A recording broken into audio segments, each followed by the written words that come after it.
Happy to throw this open straight away to the floor, or I will, yes, we have a question already at the back, and then I will try and provoke our panelists also. We have several people coming in. Now, in the middle here, yes, if you could identify yourself. Merci pour cette présentation. Je reviens à notre débat de hier. La grande absente est encore une fois l'Afrique.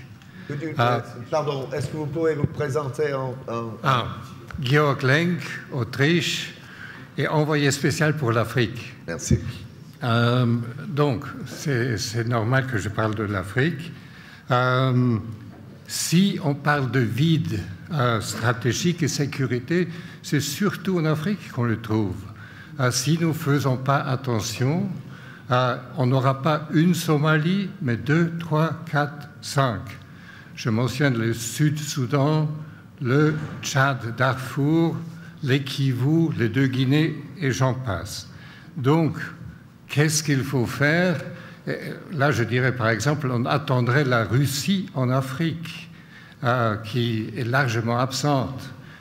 Ils ont nommé un envoyé spécial pour le Soudan, c'est très bien, mais on en entend plus. Je crois que hier, on a parlé des institutions. Nous savons à quel point certaines institutions sont faibles en Afrique, mais on a intérêt à les renforcer. Donc, comment vous réagissez à cette problématique-là? Merci. Merci beaucoup. Il y avait une question juste... Oh, OK, here at the front. Yes, please. Oh, God, I never get anywhere. Just behind you. Je pense que nous avons, sur ces aspects comme sur les autres, la plus grande difficulté est d'articuler le global et le local. Alors, on a pas mal parlé de l'architecture du global. Et j'ai apprécié la remarque de Dominique Moïsi sur le fait que ce jeu global ne peut plus être le jeu d'autrefois et qu'il faut que les différentes puissances globales prennent leurs nouvelles responsabilités. Mais ça ne résout pas le problème de la relation entre le global et le local. C'est-à-dire, même si on a des grandes puissances anciennes et nouvelles qui s'accordent à coopérer entre elles pour essayer de manager le global, comment est-ce qu'on va traiter les problèmes qui viennent de pays ou de peuples qui, pour des raisons diverses, jouent des jeux locaux perturbateurs. On parlait de l'Afrique à l'instant, et on disait, est-ce que même si les Russes, les Chinois, les Indiens jouent le jeu avec les Américains et les Européens, même si on a réformé le Conseil de sécurité, même si on a fait des tas de choses, comment on organise la relation entre la communauté internationale et puis ce qui peut se passer sur le terrain à partir de choses extrêmement locales? Est-ce qu'il faut aller vers une théorie de souveraineté limitée des États? L'idée qu'il suffit de mettre la démocratie partout pour que les problèmes locaux se résolvent est évidemment une idée un peu primitive, et de toute façon on ne sait pas comment faire. Enfin, quel mode d'organisation de la relation entre le global et le local peut résoudre les problèmes de sécurité? Okay, thank you. And now in the front row here, yes. Thank you. In fact, I want to make a very quick comment on what Mr. Chetrit has said, and allow me first of all to thank him for emphasizing the need for peace in the Middle East and the resulting savings that could be invested to raise the level of the people of the Middle East. I also thank him for emphasizing the dangers of terrorism. But I wished he could have touched upon the reasons of this terrorism, and to tell us, including exclusion and injustice on the one hand, and also to talk about state terrorism that has been one of the characteristics of the Middle East region. Thank you. Thank you very much. I'm going to take two more from the back. Yes, Mr. Lévy. Pierre Lévy, directeur de la prospective au ministère des Affaires étrangères. Je voudrais faire, si vous le permettez, plus un commentaire que poser une question. Monsieur Chetrit a tout à fait raison de souligner que finalement chacun a ses peurs, chacun a ses perceptions de la menace, et même au sein de l'Union européenne, il faut reconnaître qu'on n'a pas tous les mêmes peurs, et on l'a bien vu quand on a discuté de la stratégie européenne de sécurité, et je pense que les Français ne pensent pas tous les jours aux missiles nord-coréens qui peuvent leur tomber dessus comme les Japonais, et les pays baltes ont d'autres peurs que celles des Français. Et donc je parle comme Français et comme Européen.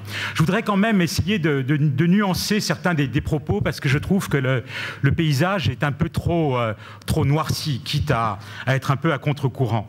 Tout d'abord, du point de vue européen, l'Europe ne subit pas aujourd'hui de menaces existentielles. Il y a des menaces tout à fait sérieuses en matière de terrorisme, il y a un arc de crise qui nous concerne directement au Moyen-Orient, mais je nuancerai les propos de M. Karaganov. Il n'y a pas de vide, à mon sens, de sécurité en Europe.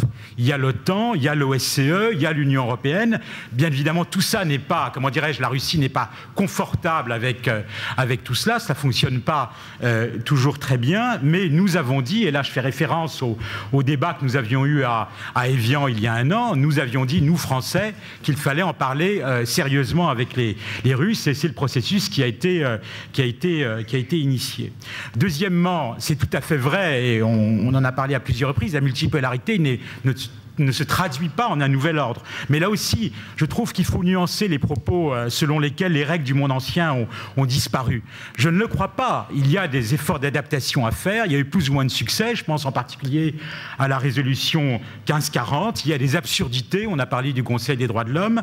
Mais là aussi, je suis mal à l'aise face à certains propos quand on parle de l'impuissance du Conseil de sécurité. Cette impuissance, c'est la nôtre avant tout.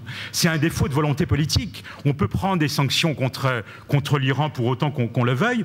Cela étant, bien évidemment, il y a des enjeux en termes d'organisation. Il ne faut pas se le cacher avec cette montée des émergents, et en particulier l'idée qu'aujourd'hui, il faut raisonner en termes de réseau et mettre en réseau les organisations qui existent, en faire en fonction de leurs compétences, de leur valeur ajoutée, l'Union européenne, l'OTAN, les organisations subrégionales, pour véritablement construire un système de sécurité dans lequel chacun se sent responsable. Merci. Merci beaucoup. Just behind you. Thank you. Hugh Morgan, First Charnock, Australia.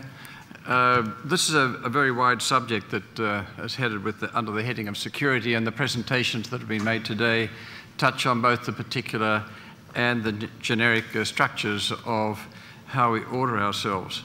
The one that I think has escaped us, if one's to look forward, is the question of how we manage cyberspace.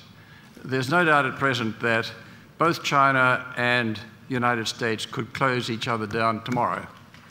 And yet this whole question of the aggressive use of cyberspace has disappeared from the agenda that's been put forward and discussed this morning.